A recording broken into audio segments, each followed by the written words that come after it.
Our life, our prosperity, puts our future at risk.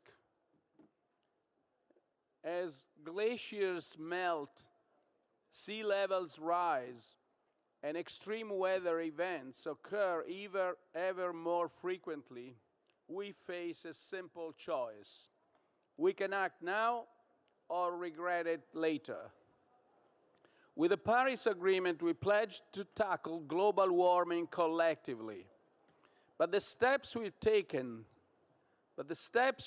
since have proven insufficient.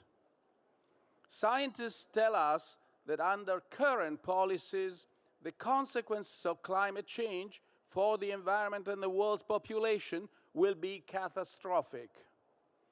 The cost of action, however high it may seem, is trivial compared to the price of inaction. Yesterday, I noted that the most pressing global issues demand a multilateral response. The fight against climate change involves quite literally the whole world. We stand united in success and failure. And as the G20, we have a responsibility to show leadership and guide the world towards a more sustainable future. Around this room, we have different views over how soon we must start to act and how fast we must change course. Emerging economies resent how much rich countries have polluted in the past and demand financial help to support them in this transition.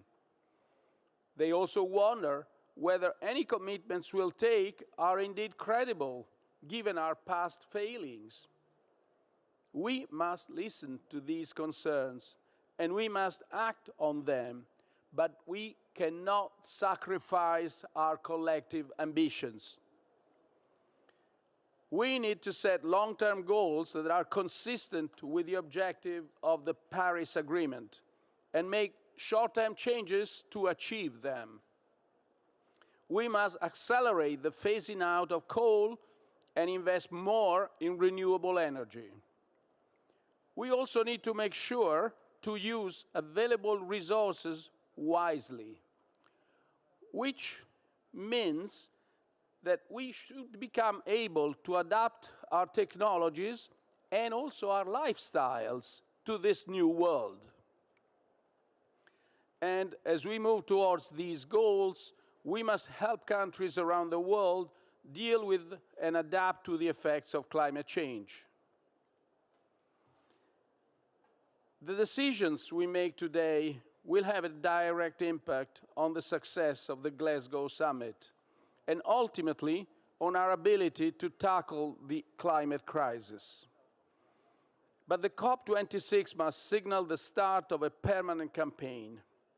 Every year, we should ask ourselves if we have done enough to change course, and if future generations will look back at us with gratitude or with resentment. Let me open now the discussion, and I suggest we contain our interventions within 3 minutes. It's now my pleasure to leave the floor to King Salman bin Abdulaziz Al Saud of Saudi Arabia, and he will intervene with a video. Thank you.